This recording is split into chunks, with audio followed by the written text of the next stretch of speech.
Hi, listeners. Welcome back to The Dreadful Dialogue, a podcast where we chat about all things horror. My name is Alyse. With me is my co-host, Kristen. How you doing? Hello. Oh, I'm good. How are you? I'm good. You know, ready to cover another movie here. We're taking another dreadful sidestep. We're going to hit up a dark comedy that's not necessarily horror, but it's got some horrific elements to it, I would argue. And mischievous. Yeah. I'm wearing my red and pink in honor of our two main characters. I know this is not very horror-esque, but we are covering the 1989 movie She-Devil.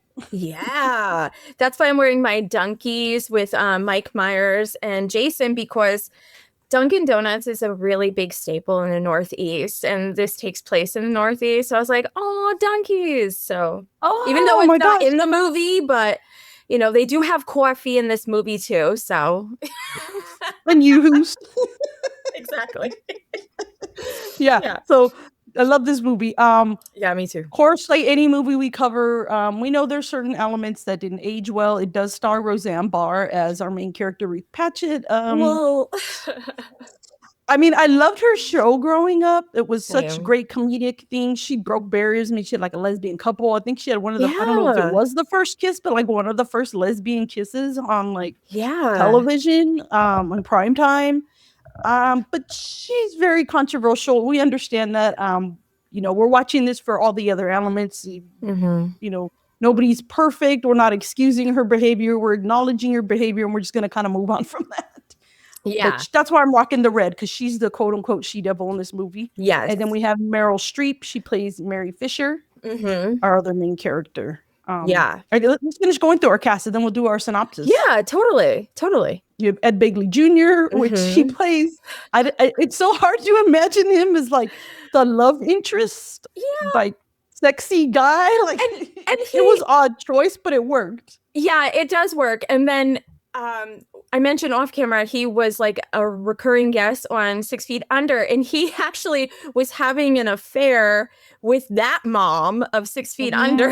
So he's like, I don't know, he's like this unsuspecting playboy, I guess. Yeah, playboy. There you go. Yeah. I just picture him from his reality show. It was called Living with Ed, and it like talked all about how he's this big environmentalist. And my favorite part, like me and my brother Adam always crack up. Like we still say this line to each other. Like we imagine he had like an exercise bike, and he's like, his wife wakes up, he's all, "Hey honey, you want some waffles?" And he's like using his bike to produce electricity to make waffles. And I'm like, so whatever, like I don't even make waffles, but I'm like, me and my brother will joke like once in a while, we're like, "Hey, you want some waffles?" Let me get on the exercise bike. So I love a waffle. I know, they're so good. That's why I think I don't make them. I think it's a treat to go out and get them. Yeah. Well, you know, he can make them from his exercise bike. Yeah, so, I mean, that's amazing. That's talent. Yeah. We also have Linda Hunt. She plays Hooper, which is going to be eventually, I mean, like her confidant, business partner of Roseanne's character, Ruth. Oh, and Ed Begley's character, who didn't mention his name, it's Robert, and they call him Bob Patchett. Bob. Yeah, whenever I see him in anything, like I could just see him like randomly. My brother and me are like, Bob Patchett. Like, I don't know, he's always going to be Bob Patchett. Always. Yeah. Sylvia Miles, known from like Urban Cowboy. She plays the mom of Mary Fisher, of Meryl Streep's character. So her name is Francine Fisher. Yeah. Elizabeth Peters is Nicole Patchett, one of the children of Bob and Ruth. And Brian Larkin as Andy Patchett. And then we have A. Martinez. Oh, yeah. Woo! He was a big deal. The stereotype of like the Latin lover type guy. You know, he was, I think Santa Barbara was probably his biggest one. And he did LA Law as well. Yeah. And then Maria Patillo as Olivia. Yeah, Olivia. Yeah. There's some wild perms going on in this movie. I love it. I mean, yeah, it's the end of the 80s, but the movie's all permed out. I mean, right in the beginning, we get Roseanne's wild perm. Yeah. I mean, I feel bad for her, what they did. I mean, her hair didn't look terrible, but they made it look worse on purpose. They made it worse. Yeah, I have a synopsis if you want me to give it. You read my mind. Go for it. All right. Shedevil is a dark revenge comedy starring Roseanne Barr as Ruth, an overlooked housewife who snaps when her narcissistic husband leaves her for a glamorous romance novelist played by Meryl Streep. Ruth transforms into a cold mastermind on a scorched earth mission to systematically destroy the 4 pillars of her ex's existence: his home, family, career, and freedom. It's a hilarious pastel-hued satire about a woman with nothing left to lose.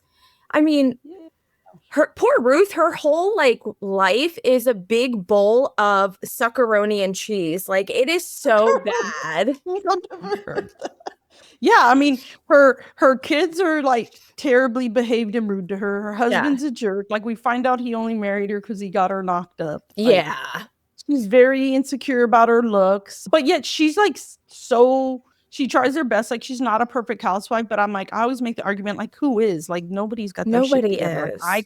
I'm not the greatest cook. I don't always look my most put together. Like, everybody's just trying to hold on, and Bob is like a jerk to her. So what did you say? Succaroni. Yeah, succaroni and cheese. So she's our she-devil character. So when we're first introduced to Roseanne Barr's character, again, Ruth Patchett, she's unhappy, she's overlooked, she's in this bleak, I like to say beige suburbia. She spends her days catering to her narcissistic husband, who was an accountant. Again, Bob, played by Ed Begley Jr., and their 2 very ungrateful kids. He treats her like she's just like this embarrassing piece of furniture. Yeah. It's bad. He's ashamed of her, and he gives her like these very subtle digs where, you know, if you're not paying attention, or if you never had digs like that done to you before, you might not notice, but I noticed right away. Like, he's very passive aggressive. He tries to gaslight her a lot. He makes fun of her weight and her looks and her intelligence, everything. I don't think I ever heard him be affectionate towards her at all. Well, yeah, he tried to, where he was like, well, you're my best friend. Dude. Okay. See, I don't even remember that. You got a better memory than me. It was so overshadowed by everything else. Yeah. So the movie opens and Ruth is getting herself dolled up for this fancy pants party, which is at the Guggenheim Museum in New York. Yeah. And she goes to get herself all done up, and you could tell Bob doesn't even really want her to go. He's trying to like talk her out of going, again, because he's trying to hide her. So she gets to go begrudgingly against his wants. And while they're there, this is where we meet Meryl Streep, Mary Fisher. We do meet her previously, technically, on a fun Lifestyles of the Rich and Famous with Robin Leach, like whole thing. But really, like, this is when we get to see her, not just in this little vignette. We actually get to meet her. And again, she's dripping in pink, which is, again, why my shirt, I'm rocking the red and pink stripes today. I'm rocking for both bitches today. She's glamorous. She's this very successful romance novelist. And Ruth is the opposite. She clumsily steps on her dress and spills a drink on her, and she's just like, oh my God, I know who you are, I read your books. And that's when Bob and Mary lock eyes. Yes. So was it love. Yeah, she's so offended that Ruth stepped on her dress and spilled wine on the back of her dress, and she's just like, oh my God, how dare you? And then Bob's so embarrassed because he's just there for his own personal gain. He wants to network, and that's why he didn't want Ruth to go, because I'm sure if everybody knew that that was his wife, who would want to hire the man with the quote unquote loser wife, you know? I think that's probably was his thinking. Yeah, so he sent her away, and those two are just, it's almost like Lady and the Tramp, where they lock eyes and they're like, oh, yes. Yeah. The movie definitely plays up the campy cheesiness of the way they look at each other even later, because they eventually end up having an affair, right? Yeah, he takes her home that night. He gives her a ride home, which is so rude the way they're cheating freaking Ruth. He ends up taking her home in his little jalopy, and they drop off Ruth first, but he's like, oh babe, no point in taking you all the way to the house. I don't want to make a U-turn. He doesn't want to make a U-turn in the cul-de-sac, and he's like, I got to chill drive 75 miles to the Hamptons. That extra 2 minutes really would have been so much effort for Bob. but it's so cheesy, like the way they're like, oh, oh, like when, if you want to see cheesy love scenes with weird noises, this movie's full of them. It's like you're reading a cheesy romance novel. I mean, I don't know if she's like Danielle Still-ish, or I don't know the different ones, but the campiness in this, the terrible green screens, I think it's all done on purpose. It gives me like those vibes of Snapped or Deadly Women. I don't know if you're a fan. I love those shows. Me too. I think they're all on Investigation ID, or Oxygen or whatever it is. Yeah, Oxygen. Those kind of those ones are the best, where they have like the bad acting on purpose, and like none of the people are bad actors in this. They just there's times where they're acting bad. They're being bad actors for entertainment, like, if that makes any sense. Absolutely. Yeah. So can I just comment real quick? Meryl Streep's accent in this movie is hilarious. And I was like, I've heard this accent before. Where did I hear this? It is, I guarantee she watched Martha Stewart and copied that accent. She had to have. It is uncanny, because Martha Stewart is from New Jersey, and I watched her documentary, and she admit like, oh, I had to change my accent so I didn't seem poor. And I really think Meryl Streep took notes from Martha Stewart. I totally could see that. You'll have, yeah. It's so funny because she's like, oh my goodness, Bob. I need to lie down in bed. Like, it's just very like the soft poutiness of it. Like, she only really breaks character like later with the laundry scene. But Meryl Streep did so good. And I heard this was her first comedy film, and like people were kind of like, you're gonna do this movie? Like, this was not, and the movie flopped. Like it's more popular with the cult following, but that she wanted to break in and show like, I have some comedic chops, and like, she's not like trying to be funny, but she's funny, and it totally works. She's hilarious. He put that on, and you did great pointing that out. I love that. Yeah, it's hilarious. And then she's always like it's so funny. Oh my gosh, she's like a whiny puppy. Yeah. Oh yeah, definitely. Puppies are cuter. Meaning, no, she's beautiful. Yeah, she's absolutely gorgeous. So funny. And then her house. What did you think of that house? I know, like, we'll get back to it, but it is so gaudy. It is outrageous. She lives on the Hamptons next to the water. It gives me like, I guess, Malibu vibes. I don't know.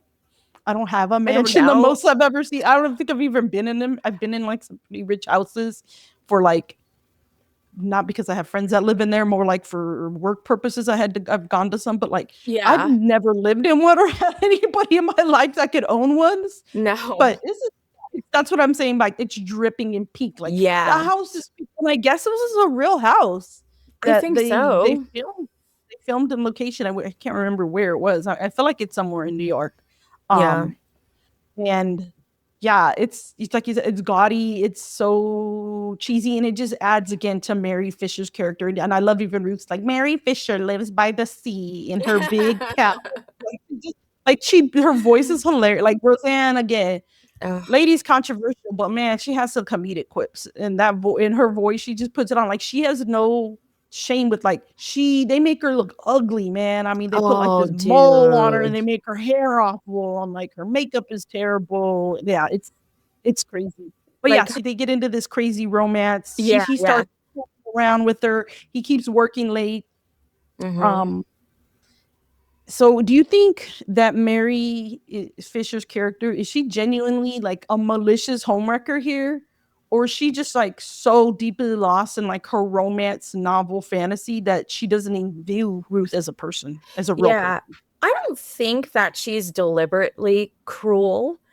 I think that she lacks a lot of empathy, and she developed narcissistic traits because she is rooted in insecurity. So I think if she thinks, if I act better than everybody else and I become super successful, everybody's going to love me, because she actually doesn't love herself. That's my opinion.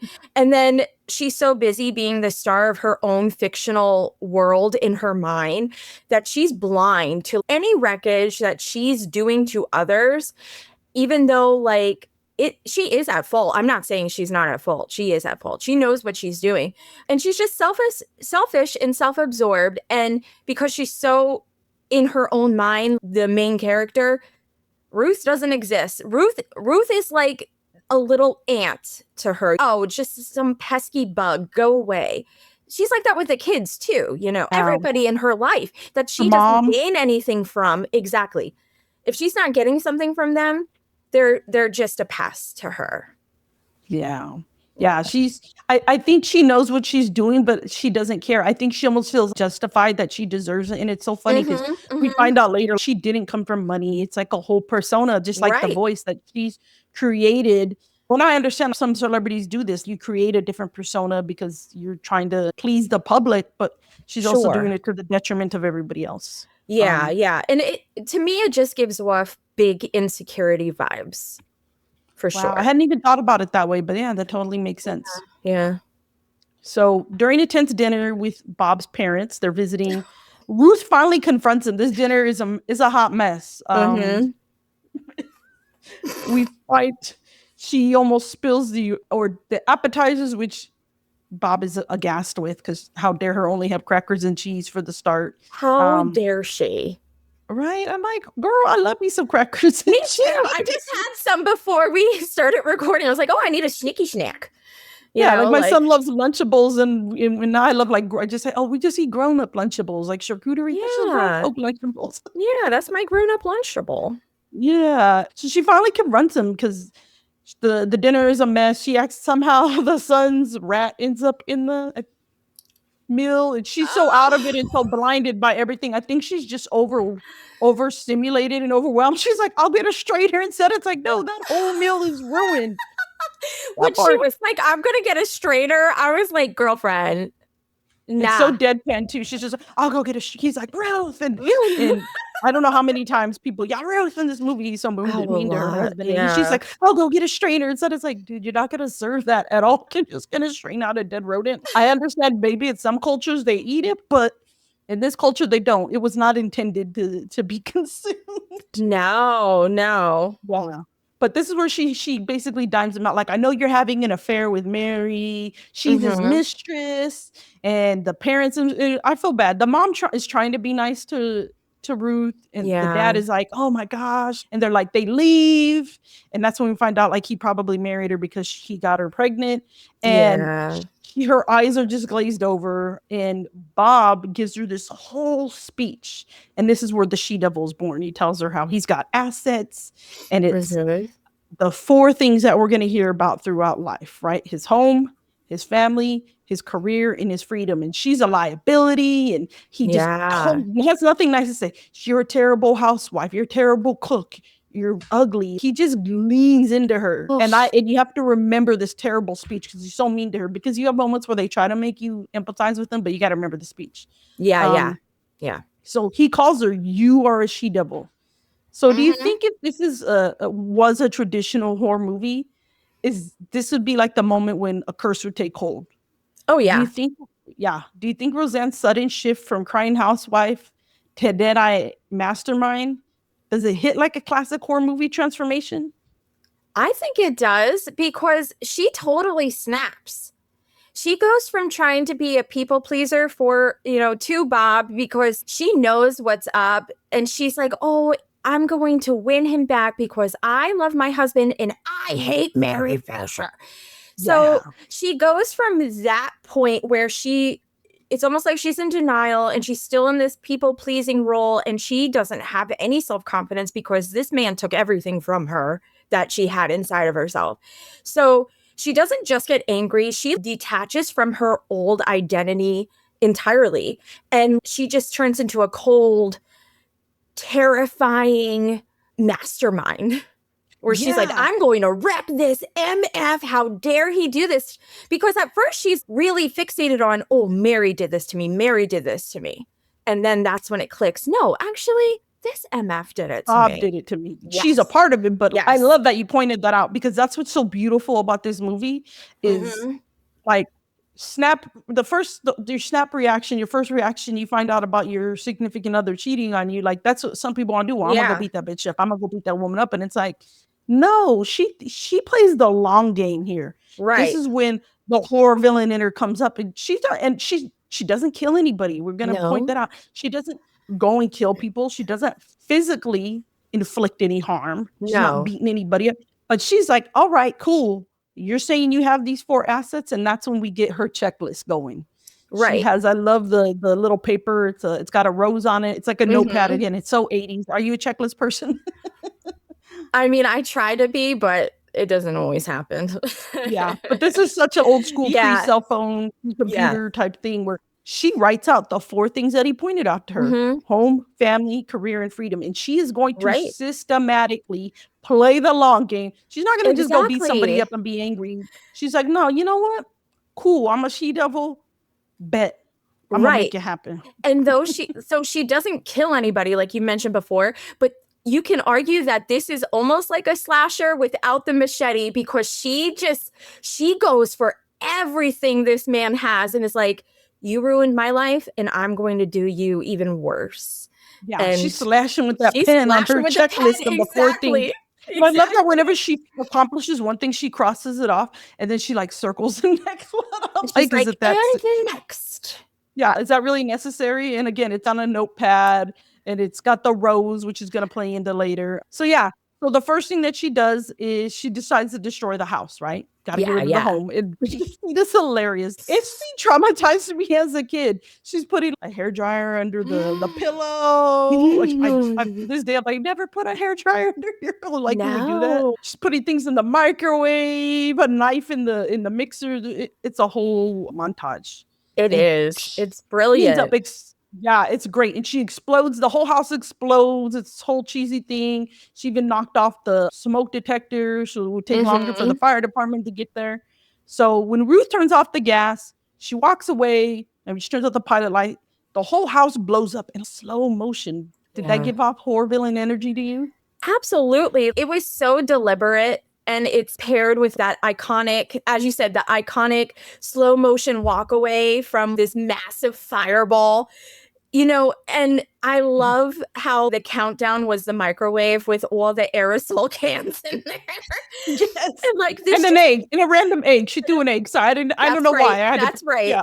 What The was the random point? But egg. anyway, the cheesiness. Okay, go ahead. It's so hilarious. And this is when you just see like, oh, she means business. She's unstoppable. This is a force of nature that nobody can reckon with. She's just not burning down a house. She's incinerating her past identity. She's signaling to us as an audience that she will casually level anything and anyone in path of her to her vengeance of Bob.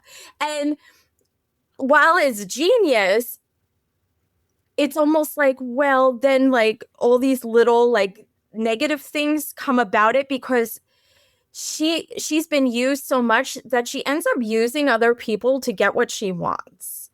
And Yeah. though I think she's grateful and she's not treating anybody poorly, it's like she is weaponizing her children. She's weaponizing, potential Olivia. friendships. She's Yeah. weaponizing poor Francine. Yeah, Francine, yeah, Mary's the mom, mama. Mary Fisher's mom. Right, right. I think the only So one that, like, she doesn't quite weaponize is Hooper, but I always wondered if she told which she I'm jumping does, ahead. though. She does But because but Hooper did wanna invest her money, so I don't know. I I always think she wondered, did kind of Hooper know what she was convinced, up to? I think she kind of convinced her with the women like us need to stick together because Hooper, I know we're jumping ahead, but Hooper Yeah, was working for like this awful woman for over 20 years. Like she's dedicated yeah, her whole life to that place and she has no life. So yeah. I think Ruth was trying to show these other ladies you are powerful within, but it was for her gain. Yeah, she's like how she's even Yeah. empowering there's moments where you feel good, like, when she's empowering the old people I love at the home and all that, but we're gonna pause I that because 'cause know. we're getting We're ahead of gonna go ourselves, back. so We will go back to that. we'll get that. We got more thoughts on Hooper and the elderly Yes. facility that she works at. So Ruth drives the kids over to Mary Fisher's Pink Paradise Mansion. Pepto. Yeah, the Pepto Mansion. She Mhm. drops them off on the door, or not on the doorstep. She drops them off. She knocks on the door, and this is the second time. We initially met Garcia earlier, but we didn't talk about him. Yeah. But Garcia is the butler at Mary's house, again played Mhm. by the sexy A Martinez. And I'm not saying that to be inappropriate, but that's the character he's playing. Oh He's yeah. supposed to be this this sexy Latin, he's like her boy toy. It's insinuated the whole time that like we don't know how much butlering he actually does. He's probably pleasing her on the side because he's jealous the first time that he meets Bob. And so when Ruth shows up with the kids, he's like basically like, who are you? And she's like, oh, the kids want to see their dad. And he's like, oh, like you get this, this look on. He is such a facial. He does so many great facial expressions in this. And I don't know if that's because he's a soap opera actor. But he's like, oh yeah, come on in. Oh yeah, go to the right. He doesn't go and introduce him. Wouldn't like a person. I mean, I don't have a butler. I would assume if I have a butler, they go announce people like, oh, so and so's here. I mean, when I watch like what is it, Addams Family with Lurch, like Lurch at least was like, here's blah blah blah. Like, yeah, Garcia was like, I hate this man. Let's ruin this little thing so I can get back to hitting that. Yeah, so I love the way he's like, yeah, go ahead. And they find him in the pool, and this pool is all pinked out. I need an indoor pool like this with the whole It was a pool with a canopy, and they're romping around in the bubbles, Bob and Mary. But yeah, it's great. She basically tells him like, hey, here's your kids, peace out. The house is gone, and he's like, you can't just leave them. You're their mom, and I love that. Yeah. This scene with he's chasing Ruth out the door, and she's getting back into her taxi that they came in. He's got his little pink, of course it's pink because the whole house is pink, and Bob's got this little pink towel on, and he's yelling at her, and the towel falls. And again, this is a scene that me and my family are silly. We don't reenact the towels. We just reenact Garcia's face when the towel falls, and we get a booty shot of Bob Patchett of Ben Bigley. He's just like. Yeah, he is so perturbed. If you're not watching YouTube, I can't even do the face. He's just like, oh my God, you look terrible. He's just like, God. He's like, dude, you're so embarrassing right now. I know. He's like, what do you want with this tall, lanky white man when you can have this Latino beefcake? Come on. Yeah, he's so disgusted by Bob and his ass. I would be too if I were him. I would be so pissed off. I'd be like, that's what you're choosing over this? Are you freaking kidding me? Yeah, Mary. And he's showing himself off the whole time. He's always wearing shirts where they're like open V-neck chest, like his chest is out. Yeah. Later he's in a Speedo, so he's totally like, yeah, go ahead and you look like a fool because I'm trying to get back in the good graces of Mary so I can get back to doing what I really do. Yeah. Well, why do you think she did that? Why do you think Ruth dropped off the kids? Was it to torture the mistress? Was she being a terrible mom? Were they a weapon? Like, what was your thought behind that? I know we kind of touched a little on it, but I want more on it. Yeah, I think it's a little mixture of both, where it's like a psychological, genius move on her part. She's like, he doesn't father the kids as it is. This woman wants my life. Now she can have my whole life kind of thing. You want to be the mom? Because like at one point when they were in the car driving Mary in the car, Mary's like, oh, suburban life. Oh, the little children. So I think Ruth is like, you want that? Here you go, bitch. Here, have it. Yeah. But at the same time, it is terrible parenting because she's just putting her kids in a very awkward situation. These kids have no home now. All of their things are destroyed. So if you just look at it from movie magic, it's genius. Yeah. It's amazing. But like in real life, if anybody did that to their kids and I knew them personally, I'd be like, what are you doing to your children? Yeah, they did it intentionally. It would be different if the house genuinely accidentally burned down and she's like, I don't have a home, because he's like, well, when are you gonna come back? And she's like, I don't know, I'm going off into my future. If the first time you watch this movie, you're like, dude, she's just abandoning her kids. And I didn't catch that when I was younger watching this, because this was a movie I watched I don't know how many times growing up. I know we mentioned it was summer school, Serial Mom. This was on regular rotation. I watched it a lot.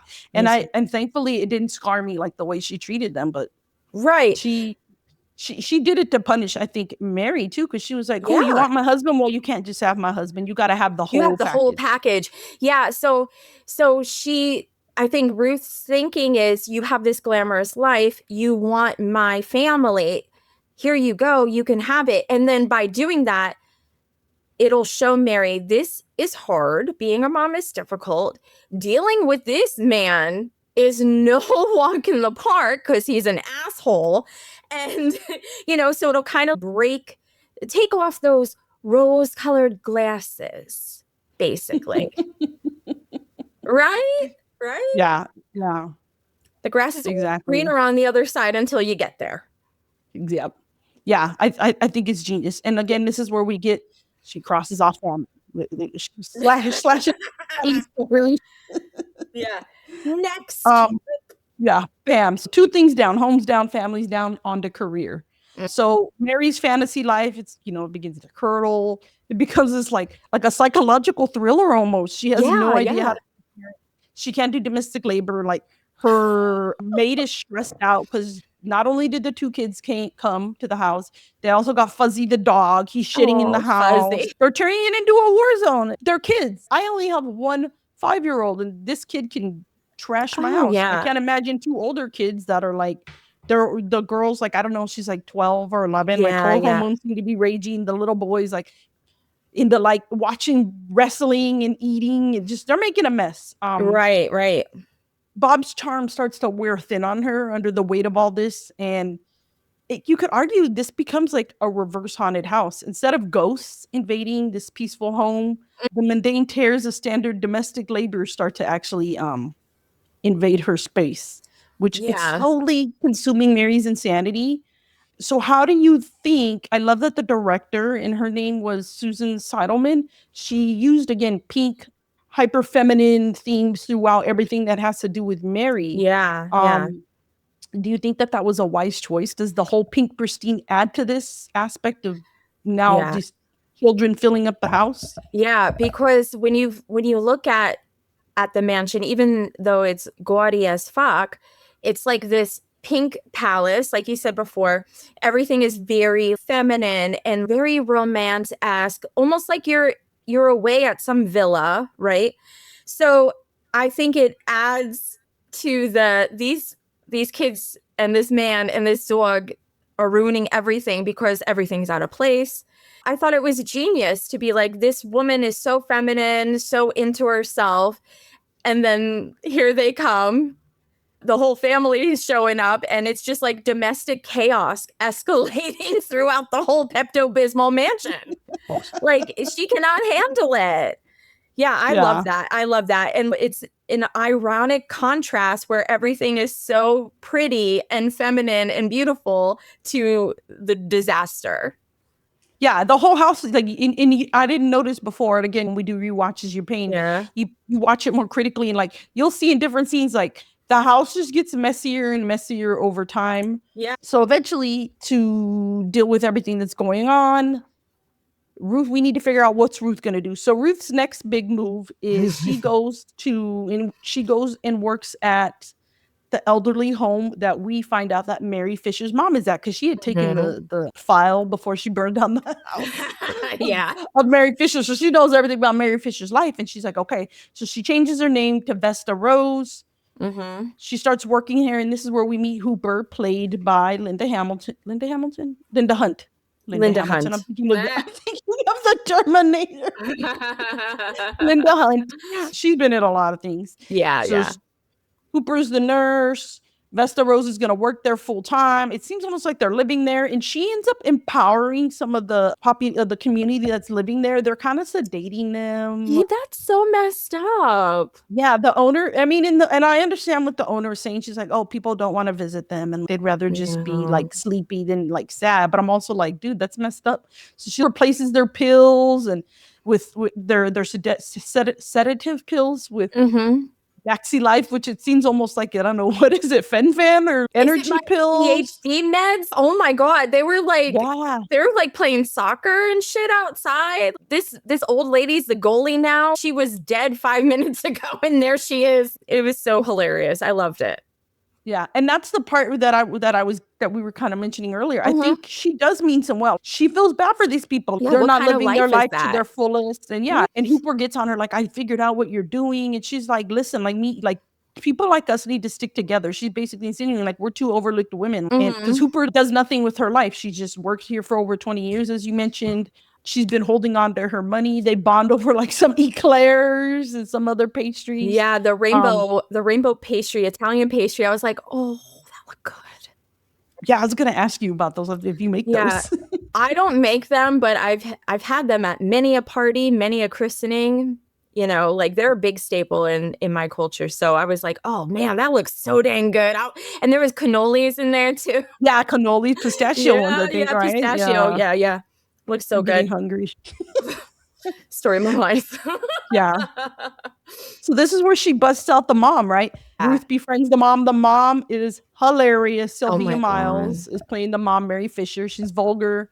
She's estranged from her daughter. And even though she knows who she is, like Ruth just finds like the perfect in. Like she knows that's Mary Fisher's daughter, but she plays it off like, how are you doing? And she's like, hey, sneak me in a beer. And like, she just becomes her friend. And like, basically is like, oh, I didn't know that's your daughter. You should go visit her. And she's like, I don't know if my daughter wants me to go visit her. And she's like, I'll put you on the train and I'll call ahead so the butler knows.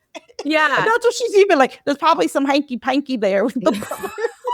Francine is a whole mood. I would have been besties with her if I were in the nursing home with her. She's hilarious. I love her so much. Yeah, I'd love to spend time with her. I'm playing up the stereotype here of like elderly people being like just crude. Some of them get that way. They're like, you know what? Who cares? I'm at the end. No filter. Yeah. But I think she had no filter all the time. I think it just got funnier as she went along. Yeah. Because she drops some major truth bombs as we go on in the story. Yeah. Yeah, so she ends up at the house. She like ruins a whole People magazine interview, which Garcia does. I love it. People magazine was the shit in the 80s. That's where you got your news from. We didn't have TMZ yet. Hell yeah. I remember reading them because my grandma celebrity news. Yeah, my grandma had her own accounting business, ironically enough. And she always had People magazine there. And that's when I was like, there is a princess? Because everything was about Princess Diana and Prince Charles getting divorced when I'm reading that as a kid. But yeah, so People magazine's there. And Francie's like, Mary's a slut when she was a teenager. She was a big slut and she had a baby and she gave him up for adoption. And everybody's like, oh yeah? And they're writing it down so quick. She's like, calls the photographer, get some photos of her. And I love it. Go ahead. No, go ahead. I love it. Like the whole time, like she's always like she has no shame. Like, are you kidding? Her dad was a butcher from Hoboken. Like she's just like putting her down. Yeah, the boy was beautiful, but she had to give him up for adoption. She would deal with anybody, anywhere. She was a slut. She spread her legs for anyone. Out. Yeah, it shows you how bad Mary must treat her because she's just like, you know what? Yeah. Let me throw her under the bus real quick. And Garcia just adds insult to injury because he pulls up on the golf cart and he's like, take time as usual. And he's got like his tray and he puts it down and like, you think it's going to be fancy tea, right? Because everything's all fancy. Yeah. The pink Pepto-Bismol palace. And it's like Yoo-Hoos. I think like Cheese Whiz, the canned cheese, crackers. It's like, it's just like, oh, the reporter's like, oh, like the facade is being like slowly fading away. She picks up the can of Yoo-Hoo and she's like, okay. I loved Yoo-Hoo. Like, I want to know, did she really, I never had it. Did she really ever drink that or was just Garcia being vindictive too?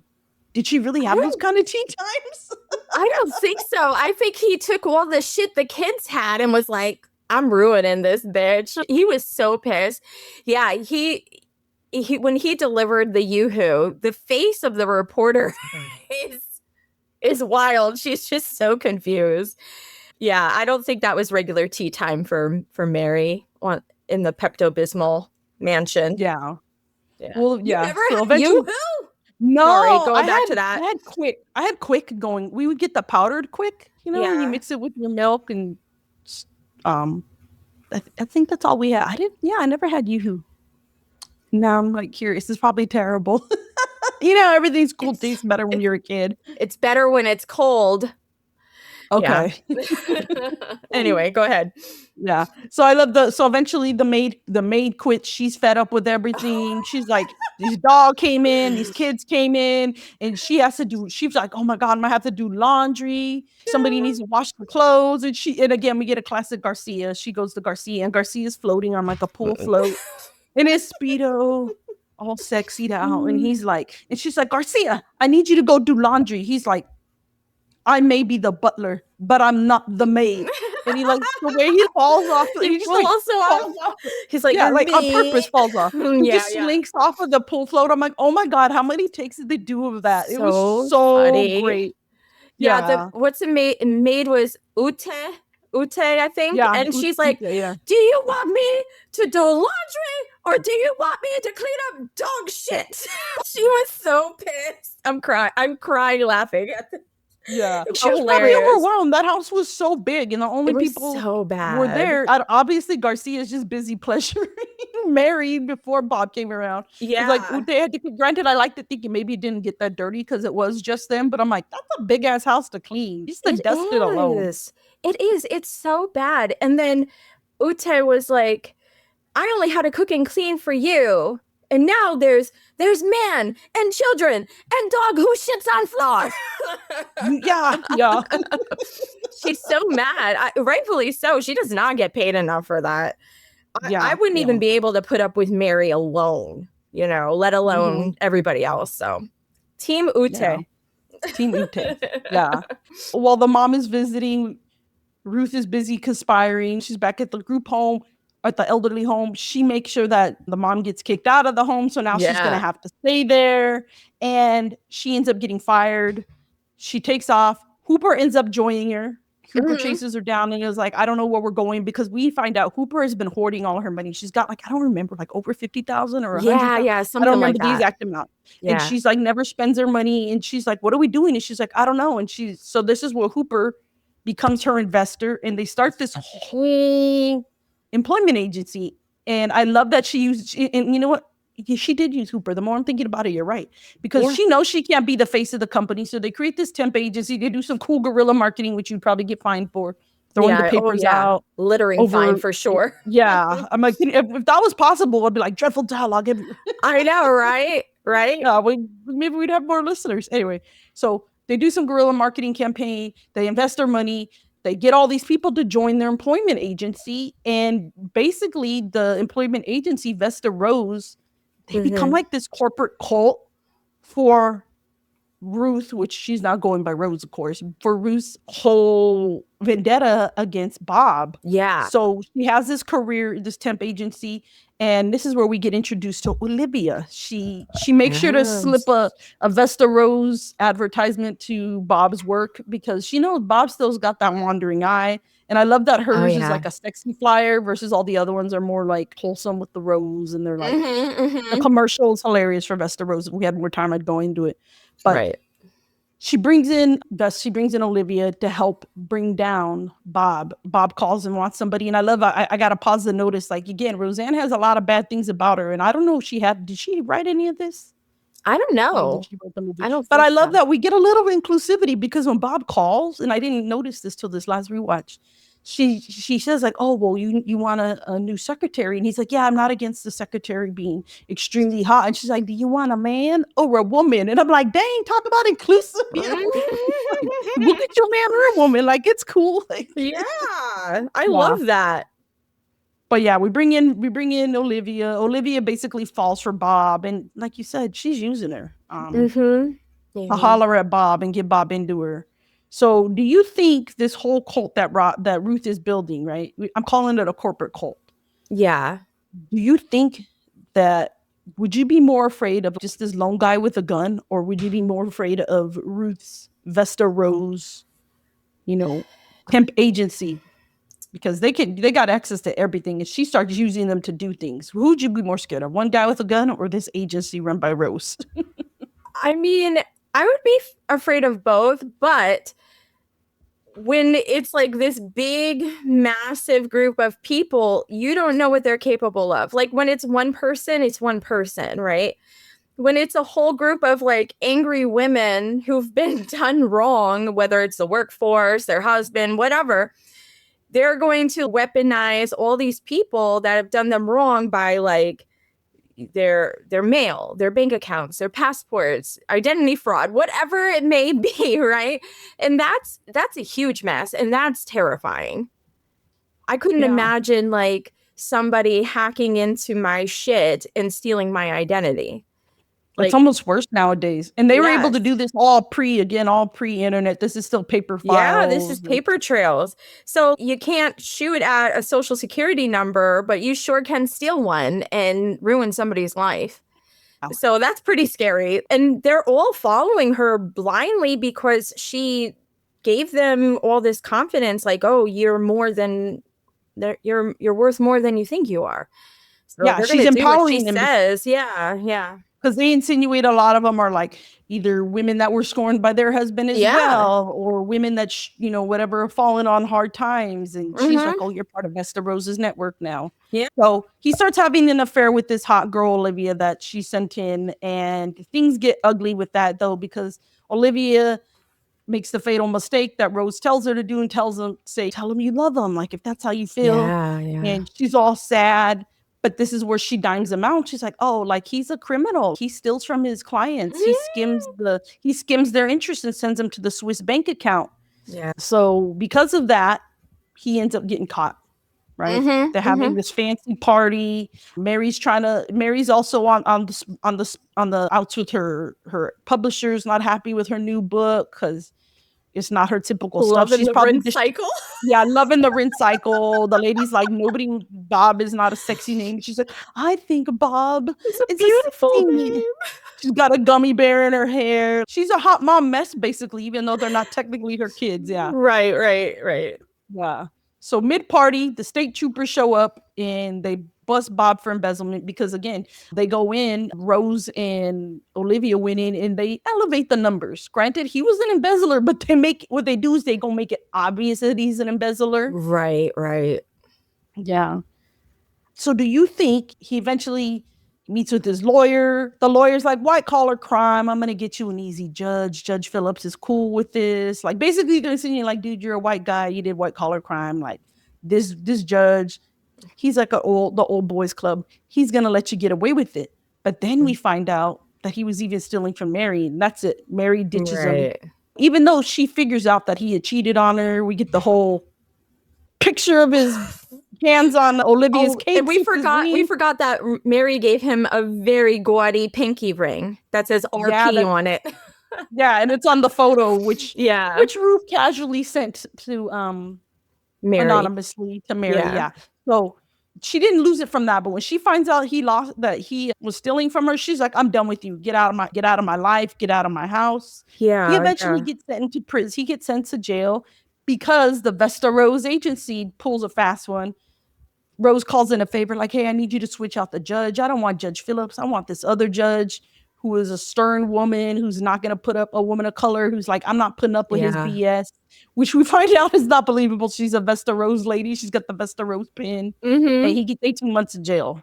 Yeah. So this is freedom. So she's ruined his career, and now she's ruined his freedom. He's going away. Do you almost feel sorry for him at any point? Never. Yes. No. Yes. And I love it because as we're getting towards the end, like when he gets told like 18 months in jail, and we just see her, she's sitting in the courtroom and like we're seeing the flames around her, like we saw earlier. Again, terrible green screen. I swear the terrible green screens on purpose. I don't think it's terrible lifetime oxygen ID network type stuff. Yeah, I didn't feel bad at all. No. I feel zero pity for him. He's emotionally abusive. He's financially abusive.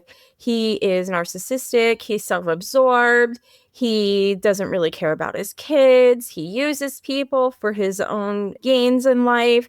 I don't think he actually ever really loved Mary. He loved her money, and like he took care of his kids because where else were they going to go? But did he really take care of them? Because then he kind of dumped them on Mary's feet. So yeah, he's a manipulative asshole. And to be honest, he should have been in jail longer. But you know, he's making lasagna, burning lasagna and burning cookies in jail.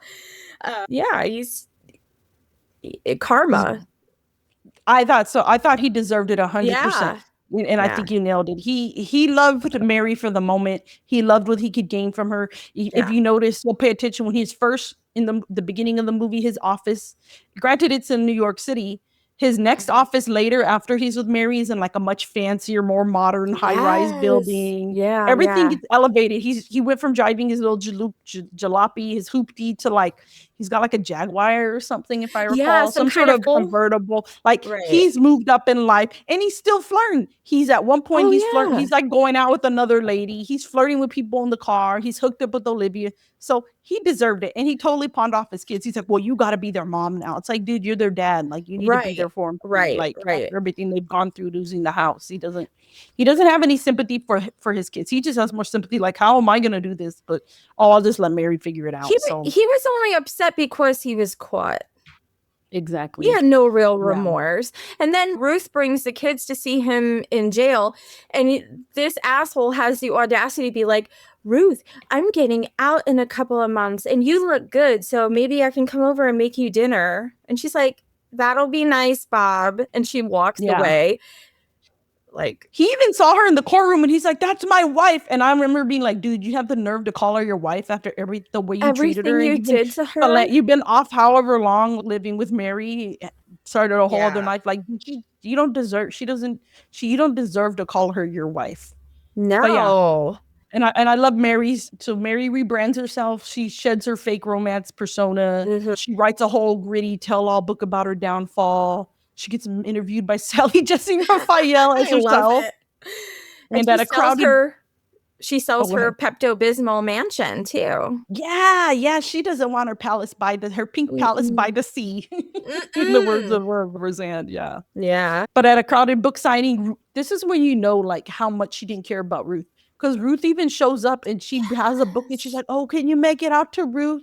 And she doesn't even like bat an eye. She doesn't even recognize her. That's not insignificant Ruth. I mean, I think they only had like 2 scenes together, right? The party, in the pool drop off. Yeah. But still, you would think, come on, you would think if I were ever to become a stepmom, you would want, like, wouldn't your stepchildren have a picture of their mom somewhere in the house, even if it's not hanging on your wall, like in their room or something, for you to know what the lady looks like? You would think you'd have some sort of knowing of what she was. But I know. So she meets a French dude and they're like talking about the metaphor. And I don't know. They have this whole wee conversation. And Ruth leaves. And she's on the busy streets of Manhattan. She's walking confidently, basically into the sunset with all these people around her. And we get to hear Devil in Disguise playing in its credit. So, it's beautiful. A cool ending.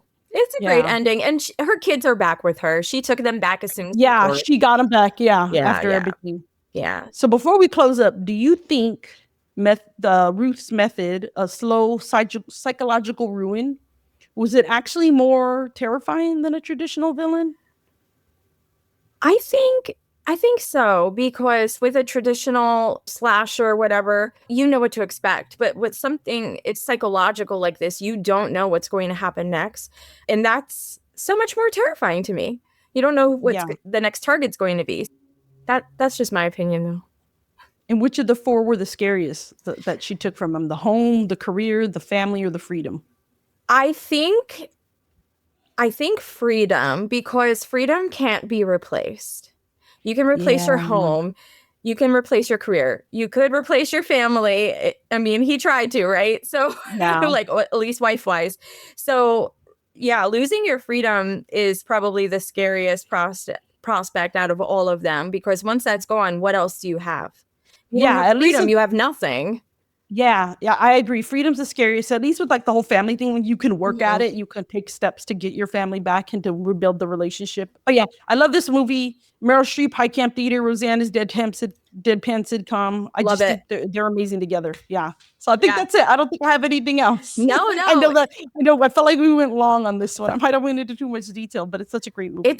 It's worth it though. The campiness, and I think even though she's problematic, she's amazing in this movie. She really is. Shout out to Roseanne Barr. Not not 80s the person, Roseanne. 80s Roseanne Barr actor. She's good. And like I said, Roseanne, the show itself, I mean, it had some so wholesome good. aspects to it.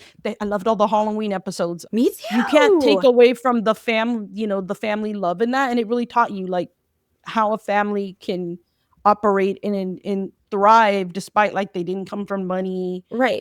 It was very relatable. Exactly. It was very relatable. It wasn't about them being this rich family. It was like true family values. So anyway. Yay! That brings us to the end of today's episode. If you enjoyed listening, the best way to support the show is by subscribing and leaving a 5-star review wherever you get your podcasts. You can also follow us on Instagram, Dreadful Dialogue Podcast, and visit our website, dreadfuldialogue.com. If you'd like to support the podcast even further, you can do so by donating to our Buy Me a Coffee Fund. Thank you so much for listening. Thank you. Bye. Bye.